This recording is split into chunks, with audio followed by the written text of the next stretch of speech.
തെറ്റും ഉണ്ടായിരിക്കും. അതായത് ഇങ്ങനെ ആണ് എന്ന് വിശ്വസിക്കാം.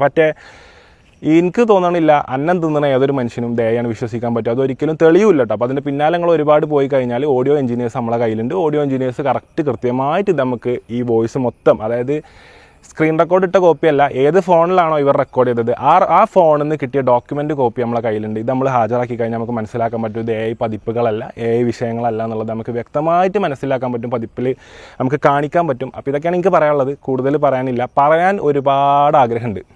ഇപ്പം ഞങ്ങൾ ഇന്നലെ മിഞ്ഞാന്ന് പറഞ്ഞ പോലെ പറയുകയാണെന്നുണ്ടെങ്കിൽ ഈ സബ്ജക്റ്റിൽ ഏറ്റവും കൂടുതൽ ഇപ്പോൾ ഒരുപാട് ക്രിയേറ്റേഴ്സ് ഈ സബ്ജക്റ്റിൽ ആവശ്യമില്ലാതെ സംസാരിച്ചും ഇതാക്കിയിട്ട് ഒരുപാട് വ്യൂസ് നേടിയ ക്രിയേറ്റേഴ്സ് ഉണ്ട്. അപ്പോൾ അതായിരുന്നു ഞങ്ങളെ ലക്ഷ്യം എന്നുണ്ടെന്നുണ്ടെങ്കിൽ, അതായത് കുറച്ച് വ്യൂസ് ഉണ്ടാക്കുക, നമ്മളൊരു കോൺട്രവേഴ്സിയാണ്, നമുക്കൊന്ന് ഒപ്പം കൂടാം, ഒരു 3-4 ദിവസം ഒത്തുപിടിച്ച് ഒരു കുറച്ച് വീഡിയോസ് ഇന്ന ആൾക്കാരും കുറ്റം പറഞ്ഞിട്ട് കഴിഞ്ഞാൽ ഇത്ര ലക്ഷങ്ങൾ നമുക്ക് ഉണ്ടാക്കാം എന്നുള്ളൊരു സബ്ജക്റ്റ് ആയിരുന്നു ഞങ്ങളെ മനസ്സിലുണ്ടായിരുന്നതെന്നുണ്ടെങ്കിൽ ഞങ്ങൾ കഴിഞ്ഞ 3 ദിവസം ഒരിക്കലും നിയമപരമായിട്ട് ഓരോ ഓഫീസുകൾ